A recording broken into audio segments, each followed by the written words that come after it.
Hello and welcome to all of you to our first webinar on the second PED call.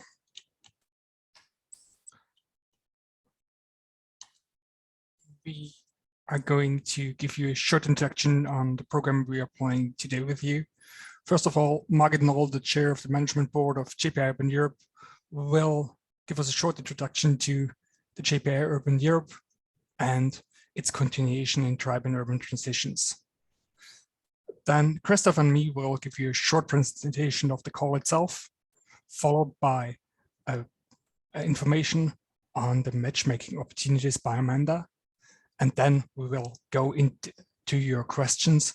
And we would like to ask you to use the Q&A function to ask your questions and not the chat. And with this, I would like to hand over to Margit Noll and ask her to give us her presentation. All right, welcome everyone. Happy to see that quite a number of participants is joining the information webinar and interested in our call that was launched recently. My name is Margit Noll and I'm coordinating JPI Urban Europe and also preparing the next program. And I will briefly talk you through the context of the whole program. So the call that has been launched now is not a standalone call, it's embedded into a long-term program. And for those that may be new to a JPI Urban Europe call, we would like to frame that you understand the context, maybe also some expectations that we may have to you when you succeed with a proposal. So let me share my presentation and then we go into the details. All right. I hope that works for all of you. So the call, Positive Energy Districts and Neighborhoods towards the Climate Neutrality is our, I think, 11th call that we're launching. So we are building upon a quite comprehensive program that was developed over the last 10 years. And it's a transnational and intergovernmental program that is launching these calls. So it's a cooperation of European countries and European funding agencies that are pulling together research funds in order to address common topics. And the main objective of JPI Urban Europe is to support cities and stakeholders in their transformation towards sustainable urban areas. With that, we have been able to already fund about more than 100 projects so far on different topics and different thematics, some more strategic, some more innovation oriented. So this is really a complex portfolio of projects that has been created over the last 10 years. But besides the projects that we are funding, there is much more that we're establishing in terms of the program management. So we are investing a lot as the program itself in community building, in facilitating exchanges, mobilizing stakeholders, mobilizing cities, researchers, infrastructure providers, whoever really has a stake in a given topic, so that this is not only a research program for research community to develop new ideas. This is a program to co-create the knowledge and really cooperate on bringing those new solutions to the cities and the neighborhoods. This is supported by a lot of communication activities to create a wider impact, webinar series, dialogues between stakeholders. So there is quite a bunch of activities that your projects can benefit from. But on the same time, we expect you also to look into the opportunities to engage these stakeholders and go beyond maybe a rather traditional understanding of research and innovation. So with that context, the PED program is one of the thematic priorities already at the moment. It has been established in 2019 and it is a joint effort of JPI Urban Europe and the SET Plan Action 3.2. The SET Plan is the Sustainable Energy Technology Plan that was initiated by the Commission and is very much member state based as well. It's a policy process where member states commit to address specific issues to transform the energy system. And one of these priorities relates to smart cities. And with that particular subgroup, they have defined a mission to initiate 100 positive energy districts in Europe until 2025, well embedded into the European energy system. And this mission, this ambition was taken then up in JPI Urban Europe, as we are kind of capable of running those activities, of taking use of the network that is there. So the PED program is a long-term ambition to initiate those 100 positive energy districts and neighborhoods, considering that this is not only a technological issue, but it has to deal with aspects of livability, sustainability, inclusiveness.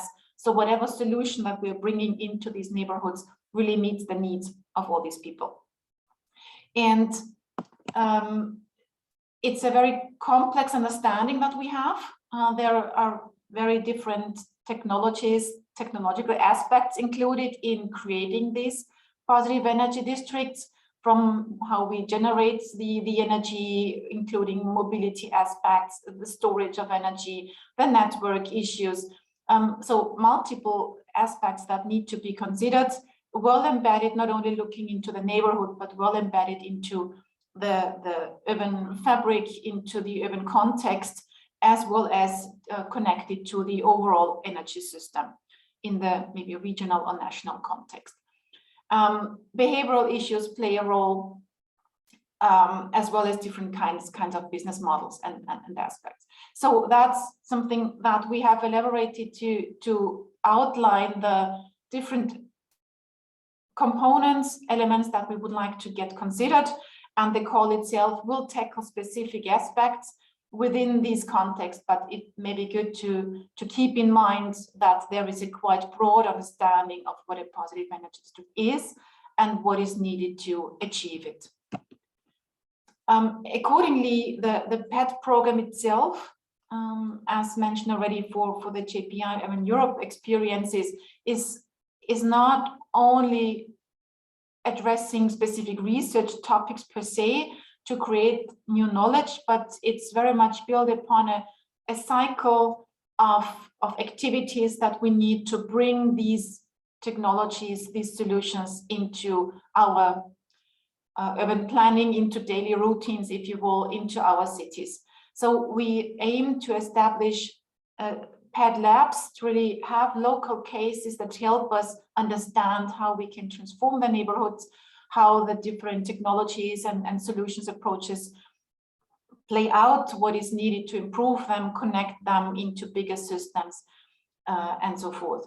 It shall translate as soon as this is understood into guides and tools that help authorities, urban stakeholders to act accordingly, to bring that into planning procedures, to bring it into legal frameworks, to support the public sector in any governance aspect that may be needed, and many other aspects. This furthermore should then lead to replication and mainstreaming, that we bring the cases, the pilots that we hopefully will be able to fund into throughout Europe and maybe beyond, right? To really bring that to all our cities, the bigger and the smaller ones, and let them benefit from these examples. So looking into replication and mainstreaming, how we can take use of the findings and learnings, that's important for us as well. And that then leads somehow to monitoring and evaluation on various levels, on the positive energy districts per se, and on the program. And all that sort of is set up with a strong focus on cities that already commit and engage in those transitions, to really build the projects and the activities on the actual needs of cities and utilities, real estate, other actors that are taking action in the cities to establish positive energy districts. So maybe just as a hint, when you're looking into project ideas, make sure that they are well built upon actual cases, that they build upon actual needs of cities, that you support this transformation that is ongoing in some of the cities, or bring these cases to new cities and help them get up to speed. Maybe just an outlook, a very quick one. The call itself, as you see, is not a standalone one. Neither is the PED program, already as a long-term program. All that is now feeding into the next 10 to 12 years research program of JPI Urban Europe, which is called Driving Urban Transitions Partnership. This is a joint activity of all the countries, 27 European countries and the European Commission. And the PED Pro, and I won't go into any more details here, but it's strengthening the points that I tried to make here already. And it's built upon 3 thematics. It's on positive energy districts, will remain one of the thematic priorities of this partnership.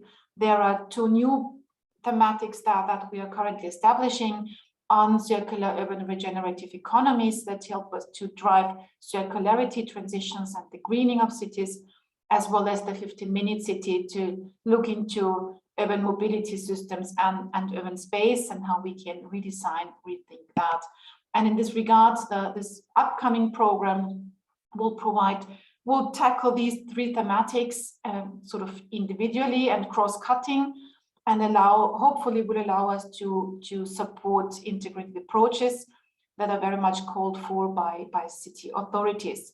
So indicating, if you're interested in that call, this may already help you to become part of a community that will hopefully grow over the next 10 to 12 years, with more calls to come, with many community building measures and mainstreaming activities to come. And of course, we would be very delighted and happy to get many good projects that help us to establish this program more strongly, bring concrete cases into our cities and build a solid ground for the next program that will hopefully start next year.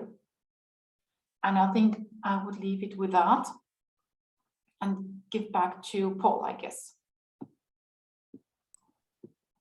Thank you, Margit, for your presentation. And I think we will simply go ahead and start the presentation on the call.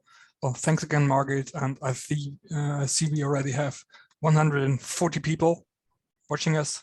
So quite a huge number compared to the first call. Very good. So I wish everyone luck with the proposal preparation. Well, yeah. Thank you, and Margit. I will leave you now. I need to switch to another meeting. But yeah, there are many more colleagues that are much better placed than me to answer all the many questions that you may have. Thank you, Margit, once again. And I would like to hand over to Christoph.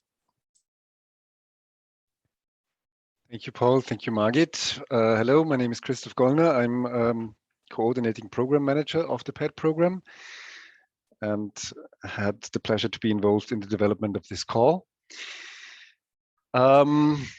Some basic informations. I will start with the aims and the topics of the call, and then Paul will proceed with the more organizational part. About the call, we've heard about that already in some ways. This is the second call of the PED program. There was a first call in 2020.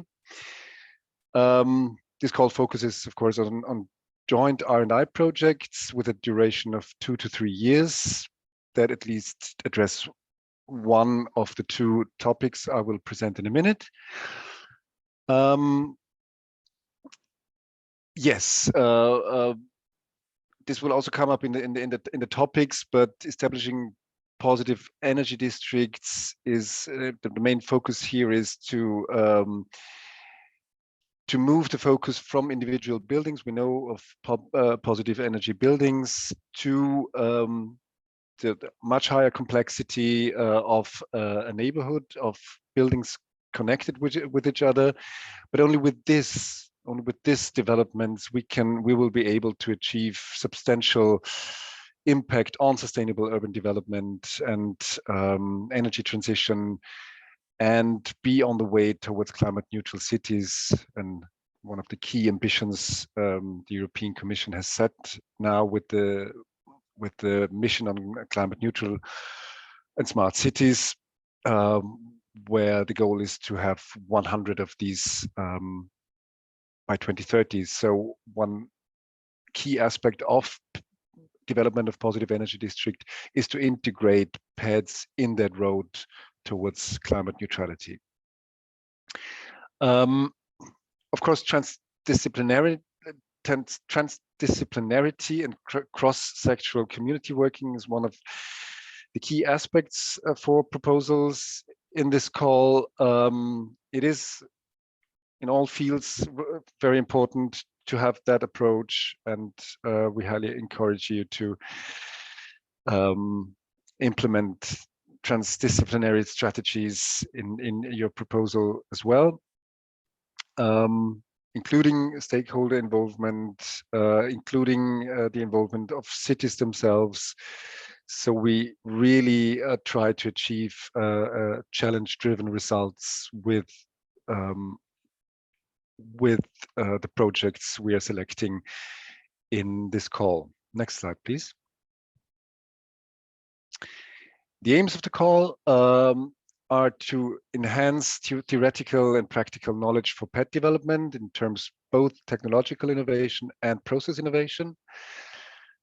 To support the strategic development of key areas of action for PED development as defined within the PED program. I think we can share further information on this. There is, of course, a lot of information on our website, but I encourage you also to contact me if you need more information on the specific key areas that I mentioned here. Then it is, of course, the aim for us to, with these projects, with the selected projects, to facilitate the achievement of the program mission, which is the support of 100 positive energy districts by 2025, and to establish PEDs, as I mentioned before, as building stones for the Horizon Europe mission on climate neutral and smart cities towards climate neutrality. Next slide, please. Yes, these are the participating countries in this call. It's Austria, Belgium with the Brussels region, Denmark, Netherlands, Italy, Romania, Sweden, and Turkey. Next slide, please. Regarding the timeline, the call is opened on the 20th of October. The proposal deadline will be on February 24th, and I'm not going through all the points here. You will receive the slides, and of course they are also in the call text. But decision on the projects will be in June next year, with the earliest start of the projects by July 2022, and a final projects event in 2024-2025. Next slide, please. Let's go to the topics. Topic one is on transforming existing urban neighborhoods. I mentioned the European goals set in the European Green Deal and the mission on climate neutral and smart cities under the Horizon Europe framework. And we need to align the activities of the PED program and the whole idea of positive energy districts with these goals and ambitions. When we talk about ambitions, and especially when we talk about challenges in European cities, of course, the existing urban structure is one of the key. It needs to be in focus because most of the European cities are historic cities. Yet they are growing, but the main structure of the city is an existing one. And this is also one of the key challenges for positive energy districts. So developing strategies in this field is one of the key areas that we want to address with this call, because the challenges that come with working in an existing structure, both on the building related side, but also on the process side, rather crucial for mainstreaming positive energy districts. That's why we chose to have that topic specifically focusing on the existing neighborhoods, with the aim to align that and to support the achievement of the ambitions of the urban mission and the Green Deal. Next slide, please. So the main objectives of this topic are to develop feasible implementation strategies for positive energy districts in existing urban neighborhoods, potentially also historical, but this is just another challenge if we need to consider heritage, aspects of historical heritage in implementing positive energy districts. But yeah, the main focus is on the existing urban structure. Then to identify and characterize PEDs as key contributors in these existing neighborhoods to the goal of the urban mission on climate neutral and smart cities with 100 climate neutral cities by 2030. And what this implies, of course, a strong focus on the energy efficiency topic, specifically the whole issue of urban retrofitting, not only addressing the efficiency part, but also including elements of retrofitting in a wider sense, public spaces, livability, reduction of CO2 emissions, etc. So urban retrofitting in the focus.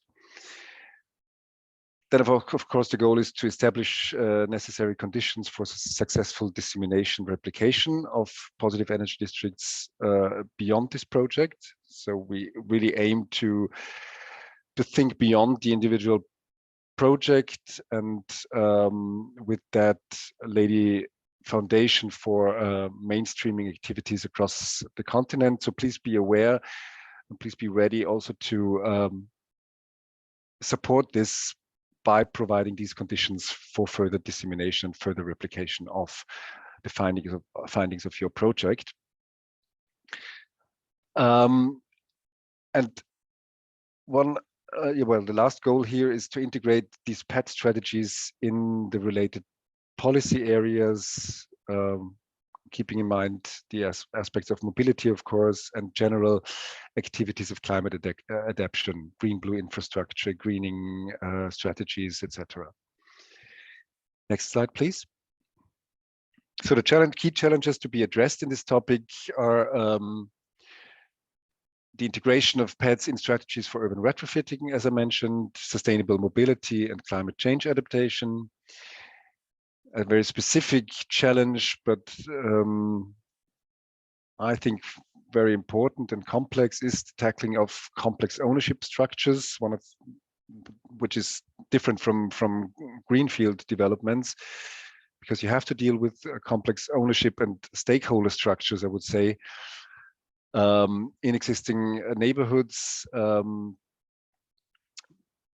addressing public participation by involving and incentivizing grassroots initiatives, the civil society in general, but specifically also thinking about energy communities, how to work with them, how to incentivize the formation of energy communities. Then adapting the regulatory framework, or make suggestions for an adaptation of the regulatory framework regarding incentives, regarding opportunities, but also regarding, of course, existing barriers. We added here as a challenge, design and feel. This is maybe also a link to the new Bauhaus initiative that you might have heard of in the European Union. Of course, we're looking for technological solutions for process innovation, but we would also like to see projects including aspects that create a very immediate impact for the people living in neighborhoods. How do we align technology solutions with also design solutions? I mentioned it before, including the public space, including mobility solutions, including the adding of infrastructure. That all has also some design aspects. So again, this is a pledge for really applying a transdisciplinary approach, including also these aspects, because this is, in order to be successful for positive energy districts, I think we need to find also solutions that, yes, I'm using the word beautiful here, but I hope you get what I mean. Next slide, please. Topic 2. This is much more on the process innovation side. So the headline is making PEDs happen, process innovation and business models. So this is very much focusing on the feasibility of PED implementation, PED development. So elaborating strategies for stakeholder cooperation, business models, public-private partnership, regulatory framework, all with under the primate of environmental, social, and economic sustainability.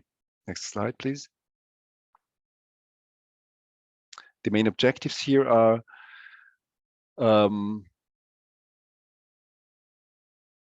basically the mainstreaming of PED development in all strategies, in all organizational structures, in government, in business, and in the public, to mainstream, to integrate PED strategies in existing procedures and processes, specifically, of course, urban planning. So having PEDs as an integral part of urban planning processes, starting from a district analysis, and then in order to define regulatory, structural and technical constraints, and including the establishment of public-private partnerships, because we do think that cities and kind of public stakeholders are very much in the driving seats of bringing forward positive energy districts, but the cooperation and the partnerships with the private sector, with companies, are equally important for the concrete implementation of these PED structures. So partnerships with businesses, being creative about how to establish these partnerships between the public and the private in order to facilitate that the process towards positive energy districts is one of the key aspects here. Then to reinforce decision-making processes, both inside and outside local government, to establish and maintain a broad support within government, business, and public at large for realizing PEDs. So this is more on the awareness side, and including, and not only including, really focusing on circularity aspects and life cycle principles in developing feasible business models for positive energy districts. Always also considering, of course, the integration into the regional or national energy system with respect to natural system boundaries and considering the public interest. So public involvement, considering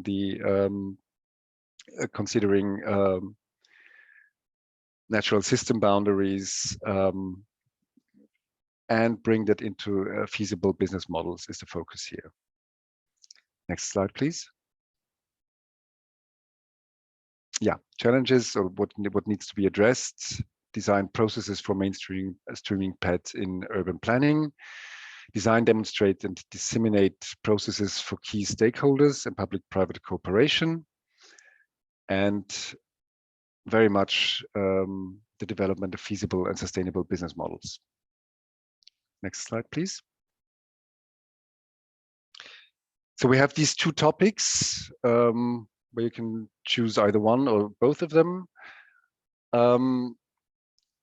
And we have, and the question came up already in the Q&A, we have kind of a new tool with as a pilot for further developing our program activities is what we call the expert support facility.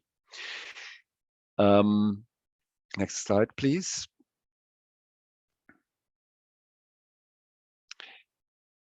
And this is the idea here is to implement a panel or a group of experts on a transnational level, nominated by the projects, supporting us, the PED program management, for the development and transnational or also national alignment of essential topics that come up when we discuss the whole field of positive energy districts. We mentioned in the call text some of these topics specifically, but this is also a kind of moving target. So there might be other aspects that need to be included here. We pointed out here the whole question of the definition of positive energy districts. We're currently working on bringing together the different definition approaches into a European kind of overhead framework definition that considers the different local and national conditions. But this is also an ongoing discussion on the definition, specifically regarding the system boundaries, how to integrate PEDs in the national energy system, how to balance different preconditions. So this is an ongoing discussion, and the expert support facility, well, we would be happy to have support in these questions by dedicated experts. As a second topic, the establishing of a PED database, further developing a PED toolbox regarding the instruments for technical and social governance issues, and sorry, yes, and better defining and further developing positive energy districts as building blocks, as I mentioned before, for climate neutral cities or climate neutral neighborhoods. So developing roadmaps towards that goal in 2030, or at least the goal of a climate neutral continent in 2050. Next slide, please. So the tasks of the tasks of this facility will be to enhance the exchange and support between the projects and countries. And so it's not about finding new solution in this expert support facility. It is about extracting and synthesizing results from the different projects, also in order to avoid double work. Because what we experienced is in previous projects that all the projects start with the definition process, take a lot of time with the definition question, and that will take time anyway because you have to adapt definitions to local situations. But again, the idea is here to have a panel that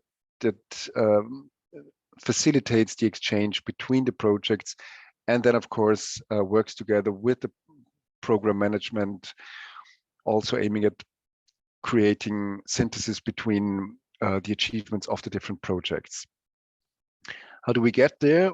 The projects are asked to nominate 2 experts from the transnational project consortia, are asked to nominate 2 experts from different countries from their consortium to act as these project ambassadors for the PEDs experts support facility. And one of the 2 experts nominated by projects will be selected to take part in the expert support facility. So the PED program management, because we need to consider different aspects, will make a selection between the two nominations. So this is a kind of to summarize that, it's a kind of a sending an ambassador from each project consortium to this expert support facility that then again facilitates communication between the projects and supports the PED program management as a kind of an intermediate level between the projects and the program management. Next slide, please. This is just to give you an impression what we already tried to do. This is a bit of a learning from the first PED call, this expert support facility, because we try to really be in touch and work closely together with the projects, which takes a lot of resources. So the idea was also to have a dedicated facility to support that, to facilitate that. This is just to show you the outcome of the pilot call. It was a rather small call and also with a rather short running period of maximum 24 months in order for us to get results rather quickly, and that can be used towards the development of achieving the mission. I'm not going into detail of the projects. There are 4 projects: TransPED, Cities for Pets, PED ID, and Interact. You can get more information on our website, and some of the projects also have dedicated project websites. What I wanted to highlight here, and next slide, please, is, of course, and that has been communicated to you, there will be kind of formal meetings like the kickoff meeting, midterm meeting, and final meeting. There will be formal requirements like reporting, etc. But we try to enhance and strengthen the informal activities, if you will. So we have regular exchanges between the projects and with the program management. The projects themselves work together partly, and we have quarterly, in every quarter in a year roughly, we have a meeting of all the projects and the program management where we discuss upcoming challenges and synergies and potential cooperation between the projects in order to bring forward and also make it a bit easier for the projects and to avoid double work. And we also decided, for example, to have a joint presence at a conference, namely the Urban Future Conference in Helsingborg in next June, to develop a joint session of the 4 projects. So it's we're really trying to shape that kind of community of projects and experts working together towards a joint goal, a common goal of facilitating the development of positive energy districts, and avoiding, as if possible, too much parallel work. Again, that's one of the reasons why we want to establish this expert support facility. Then we have other tools like Basecamp as an online exchange platform for the projects, and the JPI Urban Europe website is available for the projects for their project presentations if they don't want to set up a website themselves. Next slide, but I think I'm at the end of my part. Exactly. Thank you, Christoph. Thank you very much, and I'm looking forward to the questions in the Q&A. Yeah, we already got a few there lined up, but I will try to continue with the more technical part, and also will try to answer some of your questions on the run. So probably the most important question we always get asked is, who can actually apply? So from the transnational point, basically every single entity can apply. It can be a company, NGO, research organization, a university, a city, a region. It could be a group of consumers. But please be aware that your respective funding agency in your country might limit who is eligible to receive funding. And you can find all the information in Chapter 6 of the call text, on the websites of the funding agencies, and also in some of the webinars. I think Brussels is holding a webinar tomorrow and Turkey the day after. So there's always valuable information there. And of course, you can always contact the persons listed in Chapter 6 for your country to double check if your organization, your entity is actually eligible to receive funding. Well, what kind of projects are we looking for? Since we already seen some question in the Q&A as well, we are asking for projects that can be, proofs of concept, research to prove the feasibility, or small-scale prototype. We call that applied research. Or we're looking for projects that tackle innovation implementation, which includes prototype testing in a real environment and demonstration in this environment and system integration. You could also have projects where you have both research types and separate them on the level of work packages. Well, what we have here is basically the list and the summary of the transnational eligibility criteria. You can also find them in the call text. I won't read them to you because I think it's useless information to actually now go through it, because you always want to, check it once you're constructing your consortium. I only wanted to show you this list to show you one thing. So basically, we got this list of transnational criteria with conditions for consortia and such forth. And then underneath, we got for every single country, and those are fictional, we got separate national rules. So, and those can be either for the whole consortium. So for instance, if you've got an entity from country A joining, suddenly the consortium as a whole must also include a company. And then you've got national rules that apply only to applicants from this country. So for instance, for country A, only research organization, university, and companies are eligible for funding. And then you've got national conditions that apply to how you need to submit the national application. For instance, for country B, you have to submit the application pretty early on January 10th. And you've got the additional condition that at least 2 municipalities must be in the transnational consortium. So you see, you have different layers of rules, the transnational one, and then all those national rules.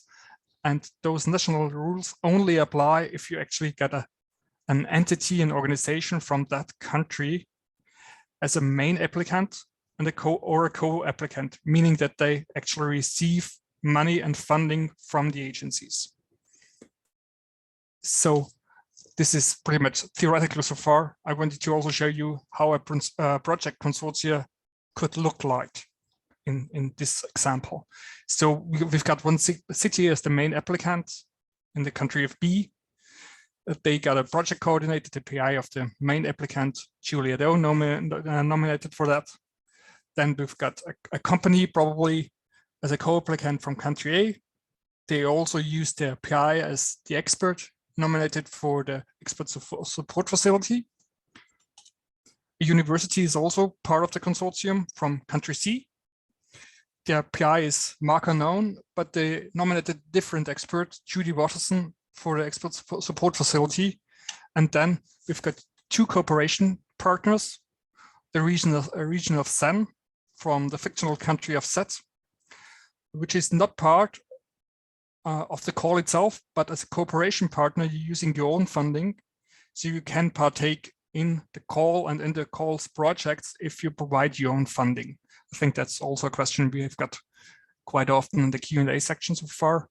And then there's the Hamlet of Blankwood from country A, which decided not to ask for funding, but rather be a cooperation partner and supply their own funding.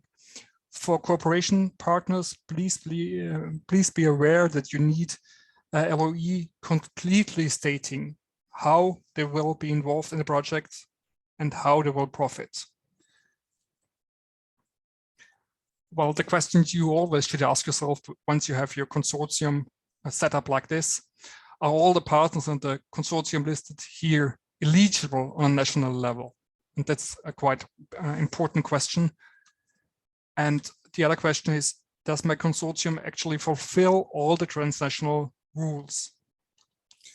And this is why we actually ask you to check with your local funding agencies to simply make sure that you are eligible or your partners are eligible, that the costs you're applying for are eligible.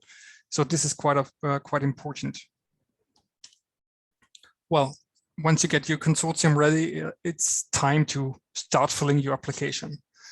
And once you hit the link in the call text, you will probably land here and either log in if you already have a username for the FFGE call, or you need to register. Well, the next step is you will end up here, press create new project, select the call, and in the third step, you will be asked to enter your master data, which is basically some information on your entity, on your organization. And I have to say, those steps are only necessary for the main applicant, because in the next steps, main applicants can invite all the partners needed for the project into the application, but we will see that in a few minutes. So this would be the landing page of your new project. If you want to change the language, there's a button over there in the right upper corner. And if you need any help, there's a quite extensive tutorial under here, and you can always ask for support under the support button. And of course, you can always also contact the call secretariat, which is Johannes Bocksteffer or me, if you need further help or information. So the next step probably will be that you fill out the core data of your project. So enter a project type, enter a topic, very important, enter the short title of your project, the starting date, the end, the duration in month, and maybe the full title of your project. Of course, the keywords in the abstract are also important, but for the next steps, basically you only need the project type, the topic, and the short title. Because, well, and after you filled out the master data for your organization, this is only necessary if you don't have an FFG account yet, and you only need to fill out the name of your organization, its legal form, the commercial number, and a bit of statistics, and then can press finalized. You actually can start inviting your partners for your projects. And as I said before, this is only necessary if you're the main applicant, and then you add basically partners to your project. You press create new partner, have to enter the name of the partner, the role of the partner, its location, and its email address. And this email address will be used to send an invitation to. And all the partner has to do is click on the link, and then he will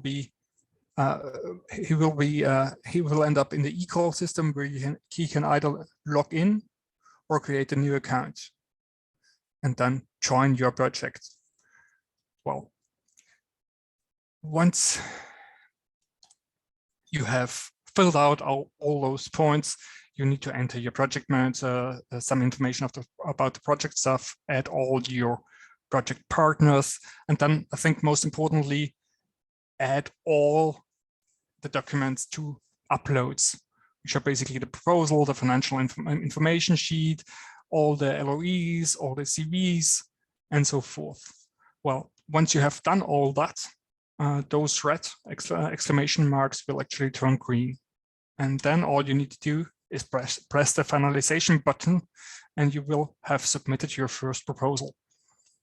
Well, and then the next step is the evaluation procedure, where at least 3 experts will evaluate your projects and proposals according to these criteria. I would strongly suggest to actually read them in the call text, because as you can see, there's quite a few sub-criteria, and we try to cover, well, all aspects of a potential PED project here. But always when writing the proposal, when making up the project, please keep those criteria and of course the aims of the call in mind, and try to see your project from an evaluator's point of view and try to hit all those criteria as best as possible. Well, like Christoph said before, we're hoping to have a have the funding decisions ready in June, and the experts will probably meet in May. So we hope that you can start your projects in between July and August and October. And then we hope to see you, of course, all at the kickoff meeting. Well, and with this, I would like to thank you for the attention. We see quite a few questions in the chat, and I would like to ask Amanda to give us an update on the matchmaking opportunities, because I think with all those transnational projects working together and also finding each other actually is quite a bit of a challenge. Yes, exactly. So let me just share my screen with you. Okay, so we will just briefly look at the matchmaking opportunities that we provide for you. So we have some networking here, and for this call, we have an online platform called B2 Match. And this platform allows you to book meetings with each other to speak and decide on different areas. So basically the platform is already open, and you can go to our website and the PED call, and you can start registering. And then on November 24th, we have a matchmaking webinar where we go through the platform and speak a little bit about how to use it. And before that, you can join the LinkedIn group. We already have about 90 members in the LinkedIn group. And we would encourage you to go into there to find your partners and then book meetings with them in B2 Match. That would be the best process. So if you need anything, if you want more information, this is the contact information. You can also go to the website. All of this is there. And before we go into the Q&A session, which I know you have been longing for, we will quickly just speak about how to use it. So at the bottom corner, or the bottom menu, you have a little Q&A symbol. It should be next to participants or chat. And you can put in your questions there. You have the ability to upvote each other's questions. So we would prefer if you quickly just look through the questions, and if you see your question already there, just upvote it. So the more votes it gets, then we know it's a relevant question. We will answer questions both in written form and live. And if you notice that, oh, my question was never answered, don't worry. We will put together a Q&A document for you and upload it to the website later. And this goes for the presentations and the recording as well. Yes.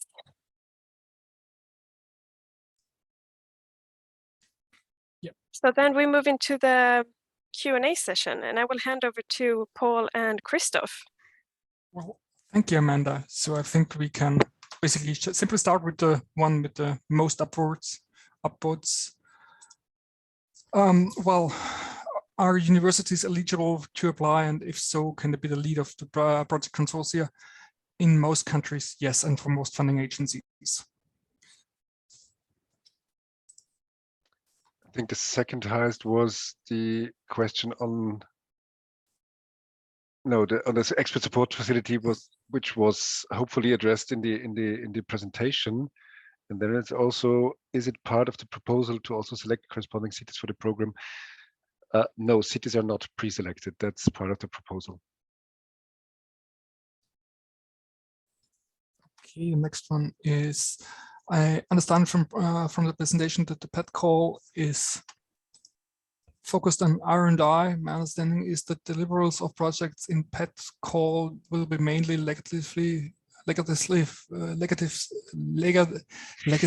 framework analysis for fostering PED or research projects to be handled by universities or research institutions for a roadmap analyzing the barriers and proposed solutions for green urban transformation.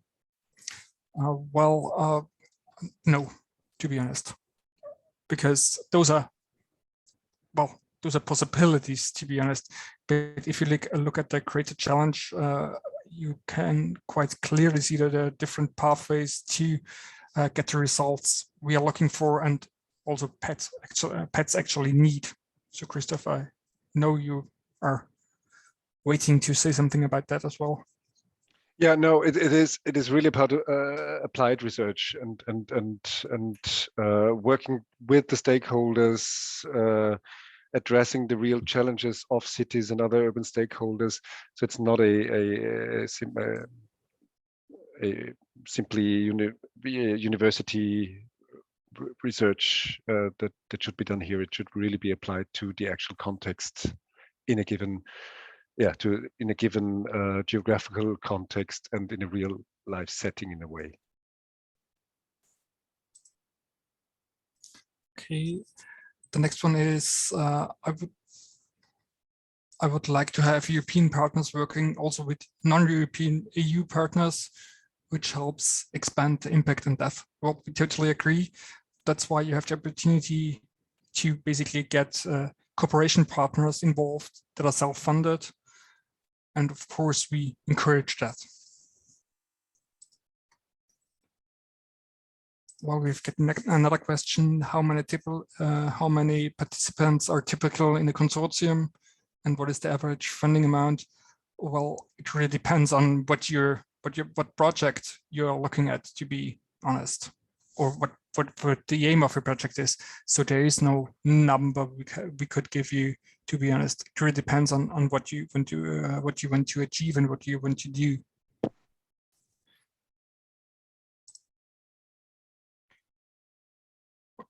The partner search facilities, tools, resources to exchange project ideas. So I guess this is the task of the matchmaking event, right? Yeah. So we have that. Yeah. There's B2Match, and as Amanda simply told you, it's basically one huge partner search facility, marketplace for your ideas, marketplace for what you can offer to your project, and it's also a matchmaking itself. So you can basically chat with somebody, even do a video call, and it will be open nearly until the call closes. So even if you are looking last minute for one partner to replace another one, B2Match might be your solution here. We've got one technical question, I think. Can the same applicant make two proposals? The same organization might do that, depending on national rules as well. There are no transnational rules disallowing you from it. But what you have to keep in mind is that the person, the project lead, the PI, may only be the PI of the main applicant once, or be the PI in two projects as a co-applicant. So this is one thing you might need to have in the back of your mind and to observe. What about Italy? Is a good question. Italy is part of the participating countries. So from Italy, please make your proposal, submit your proposals. Well, what is the funding budget for the calls between what amounts? Well, we see national budgets from about 500,000 euros to 1.5 million, and projects per the budgets per project, they differ from country to country. The total budget for the call is 7.85 million euros. So I think you can expect a project of about up to 2 million euros in funding. Should be the maximum.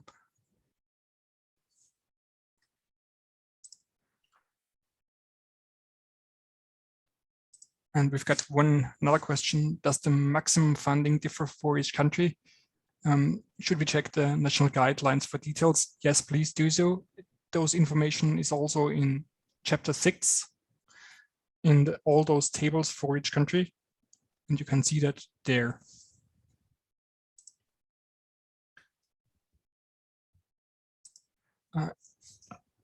If we have the question if municipalities can be leading applicants, or I think it's meant main applicants. Yes, for most countries they can be. Maybe this is a bit more to me, just to be sure, participating countries are countries participating in the PED program or countries where there is an agency funding this call. When in this context, when we talk about participating countries, it's agencies from countries that have committed to this call. So there are 20 countries participating in the PED program, but 8 in this call, 7, 8. Yeah, so participating is just referring to this call. Is it possible to participate in various projects as cooperating or cooperation partner? Yes, of course. You can basically be part of as many projects as you want, unless there's a national rule against it, which isn't for cooperation partners at least. And of course, if you actually can join those projects and have the capacities to do so, because please be aware that being a cooperation partner means that you have to supply your own funding.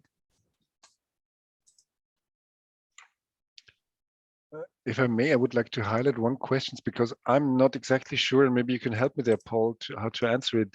It's from Kjell Lust. I don't know if he's still here. Is it possible to have a larger project? We're aiming to do a project with the goal to be a plus energy city. The city we want to make energy positive has 50,000 people living in it. I mean, basically this call, it's called Positive Energy Districts, and it is addressing integrated approaches, proposals for the neighborhood level. So that's that. On the other hand, there is no clear maximum definition of a maximum size of a neighborhood. I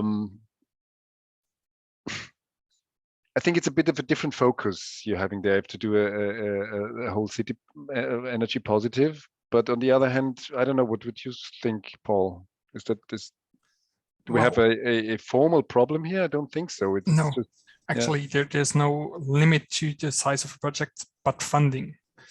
So it might be from a practical point of view, it might be useful to only take one part out of your huge transformation and only apply for that, or simply take the parts with the highest risk or the highest innovation and apply for that, because you're limited with the national funding and the national funding per project. So transforming 50,000 people city into a positive energy city won't be covered within the calls simply cost-wise.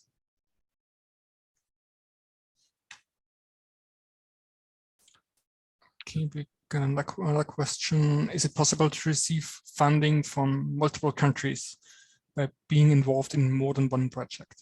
Well, if you're an organization, you're settled in one country, and you may only apply in that country for funding. So you're limited, well, by that. But you could apply for funding from multiple or in multiple projects from the same agency in most cases.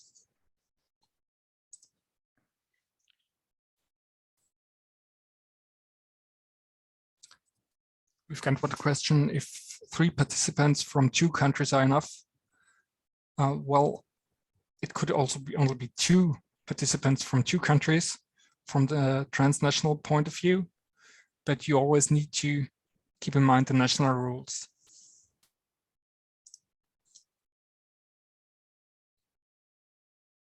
I can answer that. It's commitment by the countries. I mean, there are 20 countries in the PED program, and then we start a discussion process on which countries want to be involved in the next call. It depends on the funding conditions of funding agencies, on different things, but it's a commitment by the by the countries and their funding agencies to participate in the call. It's not a selection by us.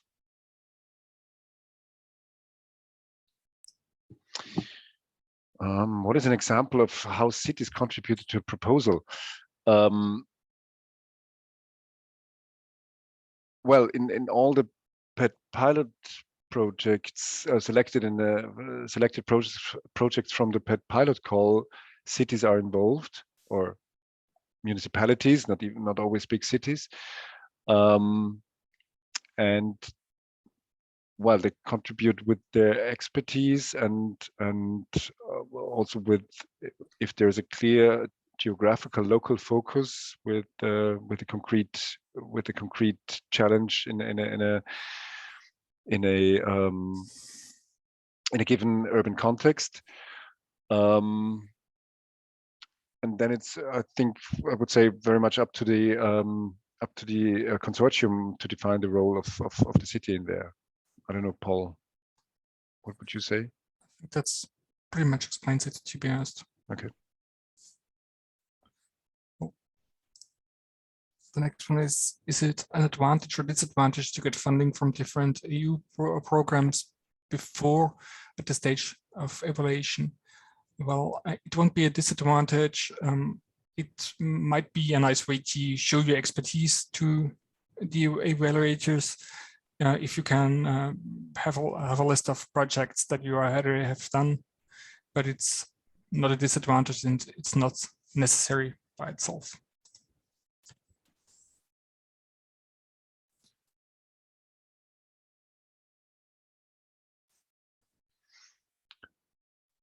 Is the main aim to push new technology or service, or can it be more on the governance side on how to organize and carry out PEDs? We do have, it's both, I would say. But I would say we do have a strong focus on the process innovation side, governance side. So defining ways, feasible ways for implementing positive energy districts. So again, it's both, but the whole aspect of governance and process design is very important in this call.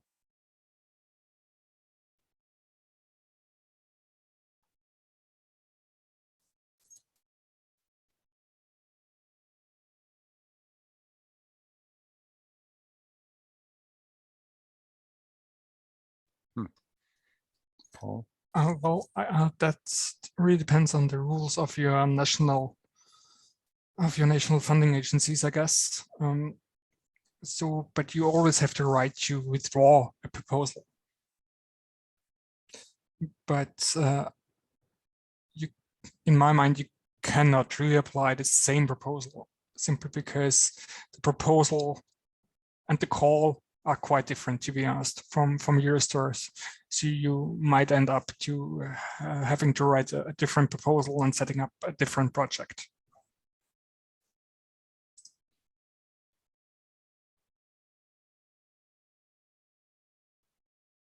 Yeah, okay. Amanda, you just repeated the questions, the question for the audience. Yes, the question, okay. I put it in the chat for anyone who didn't see it in the Q&A. Do you have any ideas at this point of the next call after this one? Yes, we don't have concrete ideas yet on the concrete topics, but there will be the next call will be a bit different because as Margit in the beginning mentioned, we hope that our submission for the Driving Urban Transitions Partnership under Horizon Europe will be successful. And with that, the whole PED program will be integrated into that new partnership. And there will be most probably one Driving Urban Transitions call with PED topics included. So the idea is, if that's the main part of the question, to have annual calls on addressing positive energy districts, but maybe in a different format than we have now, not dedicated PED calls, but Driving Urban Transitions calls with dedicated PED topics. on an annual basis. The development of the concrete topics is, well, beginning in the next month and weeks. I cannot make an indication right now.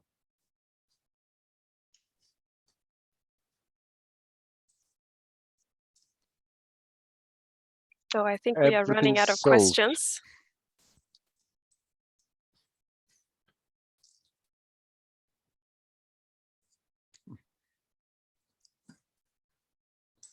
We've got the question if it would be possible for a city of Spain to take part. Yes, of course. As long as you have your own funding and are self-funded, you can always be a cooperation partner in one of the projects. And I'm more than welcome to do so. All right, so the questions are starting to slow down a little bit.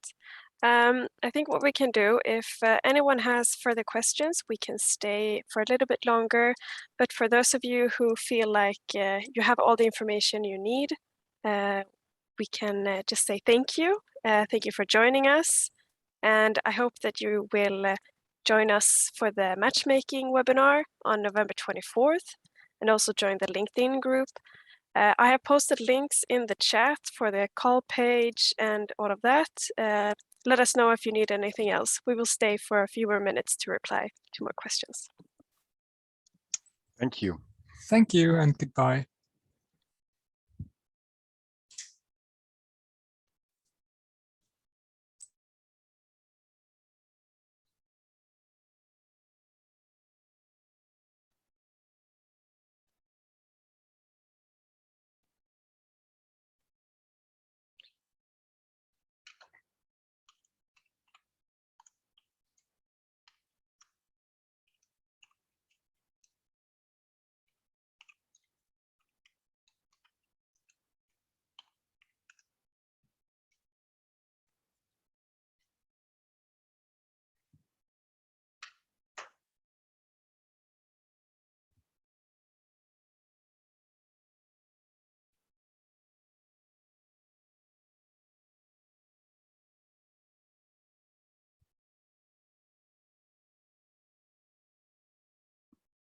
We have about 50 participants still with us.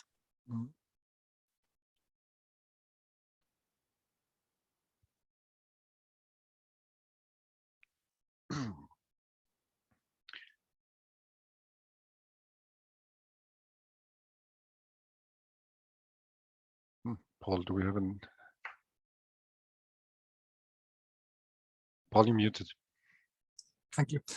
The application form itself is on the JPI Urban Europe call page, and it's also linked in the e-call, but there isn't a filled out example, if you mean that, but there are helpful texts for every single chapter, for every single headline in the template itself.